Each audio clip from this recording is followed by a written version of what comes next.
Salut tout le monde, j'espère que vous allez bien. Aujourd'hui, dans cette nouvelle vidéo, on va découvrir les pires smartphones.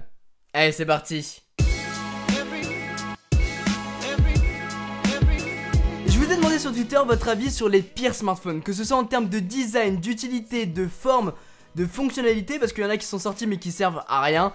Enfin bref, des choses comme ça. L'idée étant que je présente des smartphones que je ne connais pas et que j'ai probablement jamais vu auparavant, afin de les découvrir en live avec vous. Voilà le tweet en question et on va commencer directement.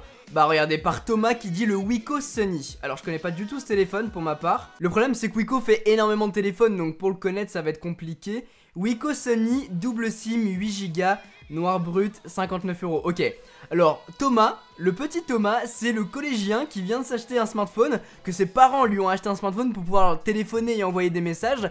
Sauf qu'il est archi pas satisfait, il voit toutes les vidéos sur les iPhone 10, les Galaxy S8, des choses comme ça. Du coup il est grave dégoûté, et c'est vrai que ce genre de téléphone en fait ça dure pas tellement dans le temps. C'est bien pour envoyer et appeler des messages comme je vous ai dit, mais pour tenir dans le temps ça va être un petit peu compliqué, et pour faire tourner des jeux aussi. Donc voilà, t'inquiète pas Thomas, au fur et à mesure tu pourras t'acheter tes propres smartphones et t'en seras très content. Pour l'instant garde celui-là et puis tu verras. Il y a Jimmy qui nous dit le Ernest R99, mon premier téléphone. Il était minuscule mais son gros plus sans conteste, sa sonnerie cri de panthère. Alors attendez, on est d'accord que Ernest c'est la marque de fringues. Oh la vache, c'est ça. Il y a énormément de personnes qui portaient ça. Je sais pas si aujourd'hui les gens le portent encore, mais Ernest, putain, oh la vache, c'est vieux comme le monde. Et tu dis que le Ernest R99, ils ont fait des smartphones, mais j'y crois pas. Effectivement, il est vraiment super petit quoi. Il y avait les touches sur le côté et tout. Et quand on t'appelle, t'as une sonnerie cri de panthère. Le swag jusqu'au bout quoi. Ok, bah voilà, on en apprend tous les jours parce que je connaissais pas du tout. Merci Jimmy. Alors il y a Tristan qui nous dit le Galaxy Ace, une véritable purge. Ah ouais, donc toi t'es franco quoi, une véritable purge carrément. Ah oui. Ok. Donc Galaxy Ace c'est pareil, ça c'est des téléphones que on avait auparavant qui coûtaient quand même pas mal. Bah là ils coûtent 99 €, donc au final voilà c'est les entrées de gamme.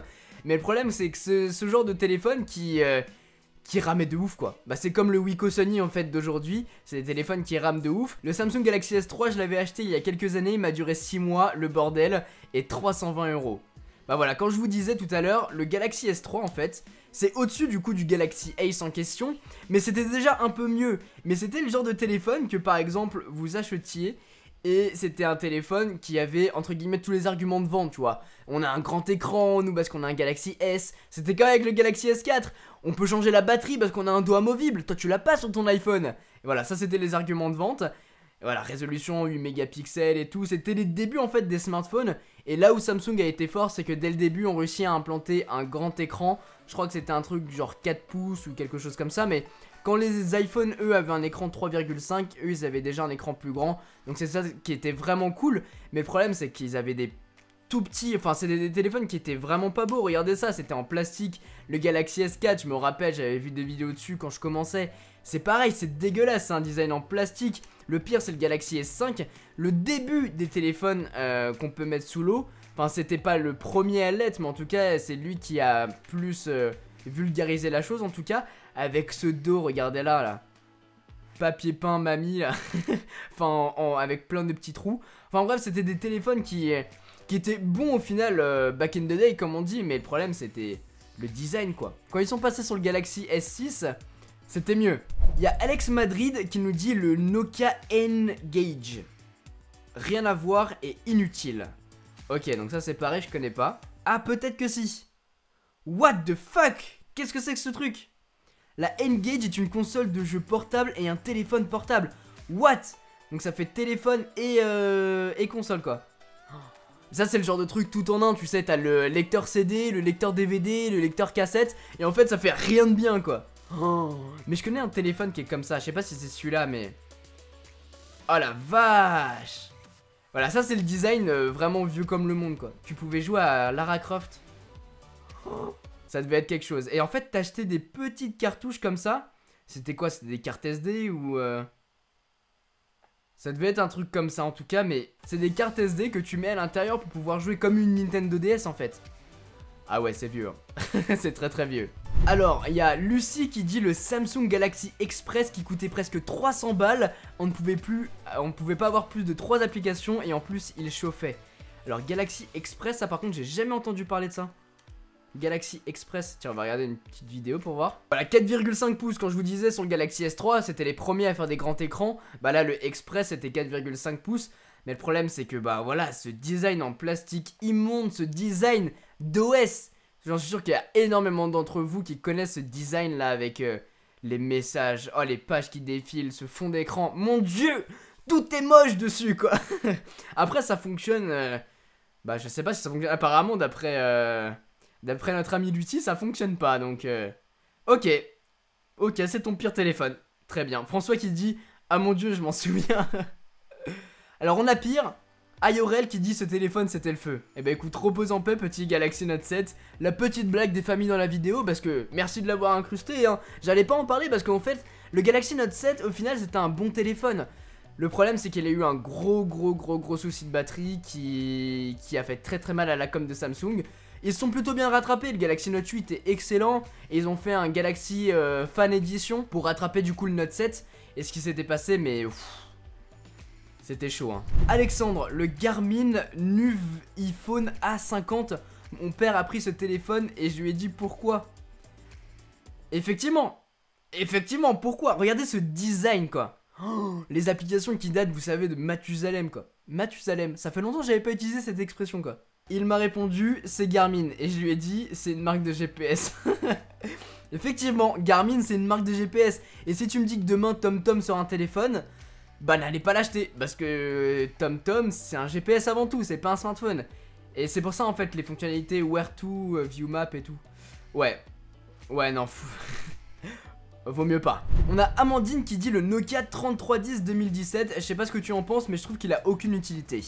Alors aucune utilité, oui et non parce que si vous voulez Nokia en ce moment ils ont une stratégie de je sors un téléphone très haut de gamme et je sors un téléphone remise d'actualité si vous voulez. Ils reprennent un vieux téléphone, le 3310 qui était qui est sorti je ne sais plus en quelle année mais en tout cas c'était un excellent téléphone, back in the day encore une fois. Et ils ont ressorti le Nokia 3310 en 2017 et ça a fait énormément couler d'encre. Et c'est je pense là-dessus leur stratégie quand ils ont sorti le téléphone, c'est qu'ils avaient un gros téléphone qui cartonnait et ils l'ont remis au goût du jour. Après c'est un téléphone qui téléphone en 4G donc voilà c'est pas pour tout le monde. Moi je sais que je suis pas du tout la cible. Mais il y en a qui utilisent encore des téléphones traditionnels comme ça. Donc pourquoi pas. Ils ont remis cette année du coup au Mobile World Congress. Ils ont sorti le 8110 si je dis pas de bêtises. Voilà c'est ça, le téléphone banane. On en a parlé sur la chaîne YouTube d'ailleurs. Et ils l'ont remis au goût du jour. C'était un téléphone qui existait aussi avant. Donc voilà. Puis je pense que chaque année ils vont faire un très haut de gamme et un téléphone remis à jour. Valentin qui dit je l'ai eu Nokia 3300 3300 je pense. Et bah voilà regarde c'est ça je pensais. Et en fait c'est des trucs différents. Nokia 3300. Ah bah voilà. Il y en a un qui fait console et téléphone. Lui il fait téléphone mais aussi il joue de la musique. Donc en fait il s'en servait comme MP3 ou comme un truc comme ça.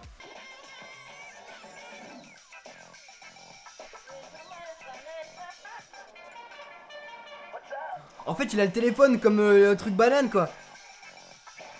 Oh my god.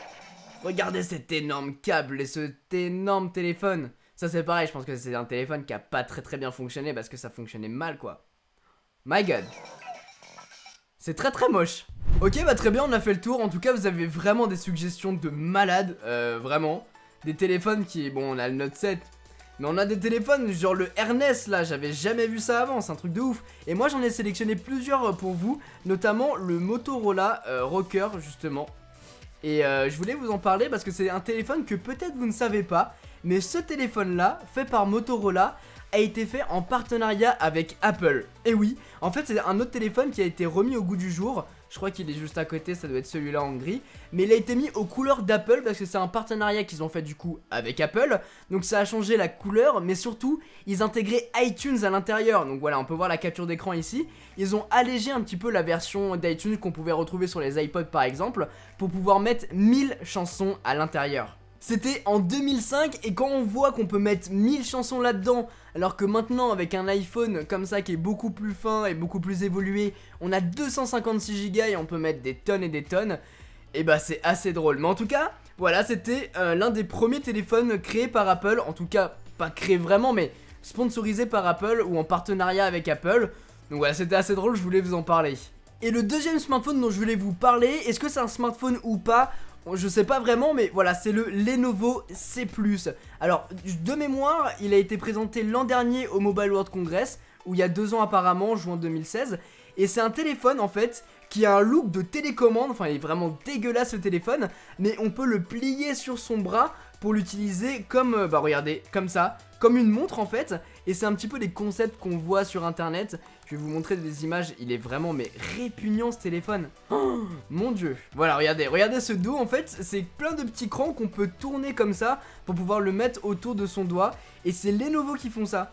Donc c'était un concept qui est sorti il y a 2 ans. Après, dites-moi en fait si vous y croyez ou pas à ce genre de petits produits. Petits qui peuvent devenir vraiment intéressants, mais je pense que ça sera vraiment intéressant à partir du moment où ça sera juste un écran quoi, et non pas un boîtier énorme que tu mets sur ton poignet et en fait bah c'est moche de ouf quoi. Et du coup j'aimerais vraiment connaître votre avis là-dessus. Moi perso c'est pas du tout mon kiff, mais bon peut-être que c'est votre trip. Voilà en tout cas les amis pour cette vidéo, j'espère vraiment qu'elle vous a plu, j'espère que ce format vous plaît, si c'est le cas n'hésitez pas à mettre un petit pouce bleu et à vous abonner si ce n'est pas déjà fait. Et dites-moi dans les commentaires quel sujet on peut aborder pour le prochain épisode. Sur ce c'était Quentin, passez tous une très bonne journée.